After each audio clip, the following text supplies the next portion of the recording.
স্বাস্থ্য বিভাগ কর্তৃক ঢাকা সিটি কর্পোরেশন এলাকায় মশক নিয়ন্ত্রণ কার্যক্রম ধারাবাহিকভাবে জোরদার করা হয়েছে। ঢাকা দক্ষিণ সিটি কর্পোরেশন এলাকায় মশক সুপারভাইজার ও মশক কর্মীদের সমন্বয়ে হটস্পট এলাকা সহ প্রতিদিনের রুটিন অনুযায়ী সকালে লার্ভিসাইডিং এবং বিকালে অ্যাডোলসিসাইডিং কার্যক্রম চলমান রয়েছে। এছাড়া বিভিন্ন হাসপাতাল, থানা ও সরকারি প্রতিষ্ঠানে মশক নিয়ন্ত্রণ কার্যক্রম চলমান রয়েছে।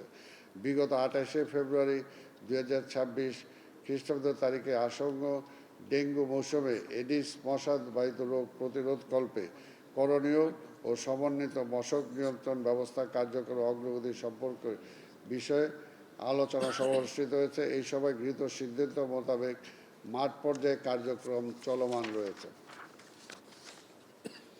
ঢাকা দক্ষিণ সিটি কর্পোরেশনের মাঠ পর্যায়ের কার্যক্রম তদারকির উদ্দেশ্যে 10টি অঞ্চলের জন্য বিশেষ মনিটরিং টিম আমরা গঠন করেছি।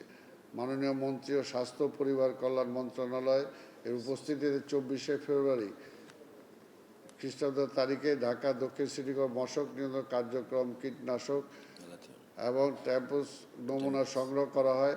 রাসায়নিক উৎপাদন পরীক্ষা এফিসিসি টেস্ট করা হয়। মাঠ পর্যায়ে ব্যবহৃত কীটনাশক আইজিসিআর ও পিপিডব্লিউর ল্যাব পরীক্ষাপূর্বক গুণগত মান সঠিক পাওয়া গেছে। ঢাকা দক্ষিণ সিটি কর্পোরেশন এলাকায় মশক প্রজনের জন্য ঝুঁকিপূর্ণ হটস্পট এলাকাসমূহ ঝুঁকিপূর্ণ, মাঝারি ঝুঁকিপূর্ণ, সাধারণ ঝুঁকিপূর্ণ চিহ্নিত করা হয়েছে। মাসব্যাপী ক্র্যাশ প্রোগ্রাম, যেটা আগেই বলেছি, চালানো হয়েছে। ঢাকা দক্ষিণ সিটি কর্পোরেশন মশক নিয়ন্ত্রণ মোবাইল কোড, আমরা মোবাইল কোডও কিন্তু ব্যবহার করছি, কারণ অনেক জায়গায় পার্সোনাল জায়গাগুলোতে অনেকে আসলে অপরিষ্কার রাখে এবং দীর্ঘদিন বলার পরও তারা সেগুলো কাজ করে না। এডিস মশা নিয়ন্ত্রণের লক্ষ্যে বিভিন্ন সরকারি বেসরকারি মন্ত্রণালয়, অধিদপ্তর, বিশ্ববিদ্যালয়, হাসপাতাল, বিভিন্ন জায়গায় আমরা এটার লক্ষ্যে পত্র প্রেরণ করেছি যাতে তারা সেগুলো ঠিকমতো পরিষ্কার রাখে।